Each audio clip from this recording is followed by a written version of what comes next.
علیہ السلام کی زندگی انسانیت کے لیے ایک نمونہ ہے، جہاں باپ کو اپنے متاع گراں مایا کی قربانی کرنے کا حکم ہوتا ہے، وہیں فرزند بھی فرط اطاعت میں سر تسلیم خم کرتا ہوا نظر آتا ہے۔ پھر اللہ تعالیٰ اس عظیم قربانی کو رہتی دنیا تک کے لیے یادگار بنا دیا، اور آج جو قربانی عید الاضحیٰ کے موقع پر دیتے ہیں وہ یہی ابراہیم خلیل اللہ علیہ السلام کی قربانی کی سنت اور روایت ہے، جس کے پیش نظر ہر سال مسلمان لاکھوں جانور قربانی کرتے ہیں۔ کیا قربانی محض جانور کے قربانی کے کرنے کا نام ہے؟ یہ ایک اہم سوال ہے، اس کے لیے کہ اگر قربانی جانور کے قربان کرنے کا نام ہے تو اہل ثروت کے نزدیک یہ قربانی تو بہت آسان ہے، لیکن نہیں، ہرگز نہیں۔ قربانی محض کسی جانور کے قربان کرنے کا نام نہیں ہے، بلکہ یہ اطاعت خداوندی اور اس کے اوامر نواہی کے آگے سر تسلیم خم کرنے کا نام ہے۔ مفکر اسلام حضرت مولانا سید ابو الحسن ندوی فرماتے ہیں، قربانی کا مقصد، قربانی کا درجہ، قربانی کی ضرورت اور قربانی کی شریعت اسلامیہ نہیں، شریعت الہی ہے۔ اللہ تبارک و تعالیٰ پر ایمان لانے اور عقیدہ توحید کا یہ طبعی تقاضا ہے، بلکہ اس کا مطالبہ ہے، اور اس کی حقیقت و فطرت میں دخل ہے کہ اللہ تعالیٰ کے علاوہ ہر چیز اللہ پر قربان کی جائے، مثلا کسی خواہش کا قربان کرنا، محبوبیت کو قربان کرنا، مرغوبات کو قربان کرنا، عادات جاہلیہ کو قربان کرنا، رسم و رواج کو قربان کرنا، حب و جاہ اور اعزاز طبعی، بڑے بننے کے شوق کو قربان کرنا، اور دوسروں کے مقابلے میں اپنی ذات کی بڑائی کو ہر قیمت پر باقی رکھنے کے جذبے کو قربان کرنا، یہ سب قربانی کے ذیل میں آتا ہے۔ اس لیے قربانی کو زندگی کے ہر شعبے اور جز میں پیوست کرنے کی ضرورت ہے، اور اس کو اللہ تعالیٰ کی رضا کے لیے خالص کرنے کی ضرورت ہے۔ اسی طرح اللہ تعالیٰ کے حکم کے مطابق مخصوص ایام میں قربانی ایک ایسا ذمہ ہے جسے ادا کرنا ہے، لیکن زندگی کے ہر لمحے اور ہر موڑ پر اس کی وتیرہ بنانا یہ بھی کسی فرض عین سے کم نہیں ہے۔ ذرا سوچئے کہ اگر ہم اسوہ ابراہیمی کے مطابق اپنی زندگی کو ڈھال لیں تو ہماری زندگی میں کیسا انقلاب برپا ہو جائے، اور اگر ساری انسانیت اس کو آئیڈل بنا لے تو دنیا کا منظر ہی بدل جائے۔ ہماری عادت اور ہمارا طریقہ یہ ایک دوسرے کو مات دینے اور اپنے مفاد کو دوسرے کی ضرورت پر ترجیح دینے، اپنے لیے دولت و ثروت کا انبار لگانے اور حقدار کو اس کے حق سے محروم کرنے کا ہے۔ اگر ہمارے اندر جذبہ قربانی پیدا ہو جائے تو ہم نہ حق تلفی کریں گے اور نہ ہی کسی کے لیے ضرر رساں ہوں گے، اور اس طرح ہم انسانیت کی ایسی خدمت کرنے والے ہوں گے ڈھونڈنے سے جس کی مثال نہ مل سکے گی۔ قربانی کے اس عمل سے یہی مقصد ہے کہ انسان اپنی زندگی کو اسی کے مطابق ڈھالے، قربانی کو اپنی زندگی کا حصہ بنائے۔ اللہ تعالیٰ خود فرماتا ہے کہ اللہ کو قربانی کا نہ گوشت پہنچتا ہے اور نہ خون، بلکہ اس کی پرہیزگاری اور تقوی پہنچتا ہے۔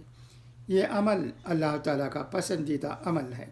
حضرت عائشہ رضی اللہ تعالیٰ عنہا فرماتی ہیں کہ رسول اللہ صلی اللہ علیہ وسلم نے فرمایا کہ قربانی کے دنوں میں قربانی سے زیادہ کوئی عمل اللہ کو پسند نہیں۔ قربانی کا یہ عمل قیامت کے دن اپنی سینگوں، بالوں اور گھروں کے ساتھ سامنے آئے گا۔ قربانی کا خون زمین پر گرنے سے پہلے ہی اللہ تعالیٰ کی بارگاہ میں قبولیت پا لیتا ہے۔ اگر دیکھا جائے تو تمام عبادات کی روح اور اس کا فلسفہ قربانی ہے، اور عبادات ہی کیا، انسان کی پوری زندگی قربانی سے تعبیر ہے۔ بس اس قربانی کا مقصد رضا الہی اور اس کی اطاعت کے لیے متعین ہو جائے تو وہ ایک کامیاب زندگی ہے، اور اس کا مقصد اور رخ راست سے ہٹ جائے تو ناکامی کی شاہراہ قرار پائے گی۔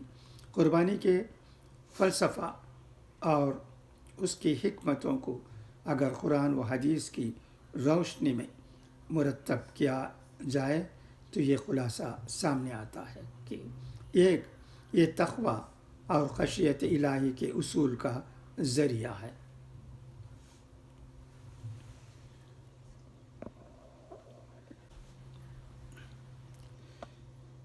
دو، جو مویشی اللہ تعالیٰ نے ہمیں عطا فرمائے ہیں یہ اس کا شکرانہ ہے۔ تین، یہ شاعر اسلام میں سے ہے اور اللہ تعالیٰ کے ذکر کا سبب ہے۔ حج و عمرہ میں جس طرح انسان اپنے قول و عمل اور دل کو اللہ تعالیٰ کے تابع رکھتا ہے، اسی طرح قربانی کر کے یہ ثبوت فراہم کرتا ہے کہ اللہ تعالیٰ کے لیے وہ خود اپنی جان بھی نچھاور کر سکتا ہے۔ چار، قربانی دراصل انسان پر اللہ تعالیٰ کی بے پایہ نعمتوں اور انسانی جان و مال کا شکرانہ ہے۔ پانچ، یہ بزرگ ترین پیغمبر حضرت ابراہیم علیہ السلام کی بے مثال قربانیوں کو یاد کرنے کا مناسب موقع ہے۔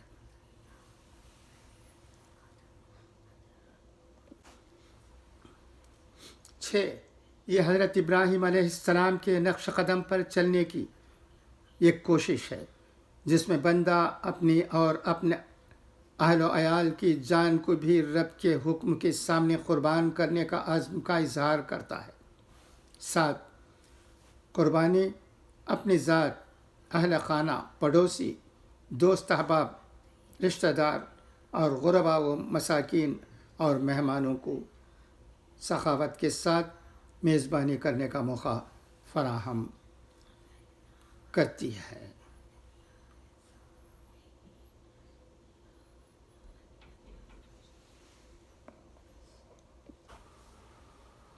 8، قربانی اللہ اور رسول صلی اللہ علیہ وسلم کی باتوں کی تصدیق، صبر، ایثار، عزیمیت اور استقامت کی راہ دکھاتی ہے۔ 9، قربانی نفسانی خواہشات کی قربانی اور نفس امارہ کو ذبح کرنے کی علامت ہے۔ 10، جس طرح روزے کا ایک فلسفہ یہ ہے کہ غرباء اور مساکین کی بھوک میں عمرہ بھی ان کے برابر ہو جائیں، اسی طرح قربانی کا ایک اہم فلسفہ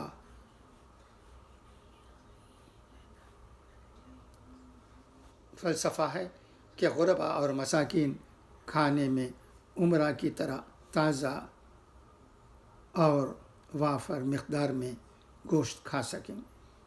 11، قربانی ہمیں اخوت اور بھائی چارگی کا پیغام دیتی ہے۔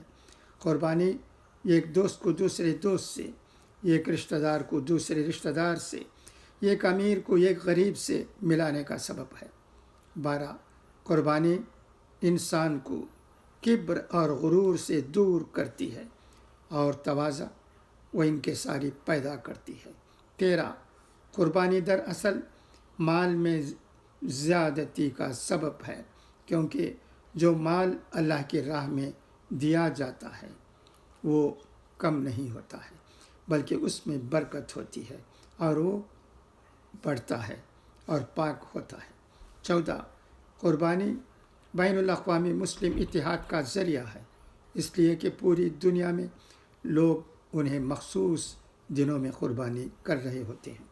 15 قربانی کا فائدہ یہ بھی ہے کہ اس سے مال کی محبت کم ہوتی ہے، سخاوت کرنے کی عادت بنتی ہے، اس سے بخل، حرص، ایک دوسرے کا حق مارنے وغیرہ جیسی عادتیں ختم ہوتی ہیں اور ایثار و خیر خواہی کا جذبہ پیدا ہوتا ہے۔ 16 سال میں کم از کم ایک بار گوشت کھانے سے جسم کی بہت سی ایسی ضرورتیں پوری ہو جاتی ہیں جو صرف گوشت کھانے سے پوری ہو سکتی ہیں۔ 17 مختلف انڈسٹریز اور بطور خاص غربا کے لیے روزگار کے موقع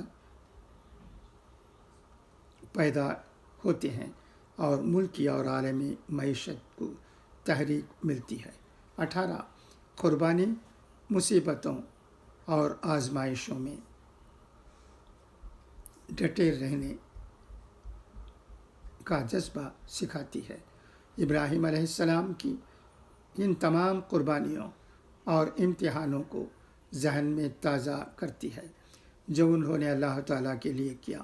گویا قربانی کی نیت یہ ہوتی ہے کہ اے اللہ، میں ان تمام قربانیوں کے لیے تیار ہوں جو ابراہیم علیہ السلام نے دی تھی۔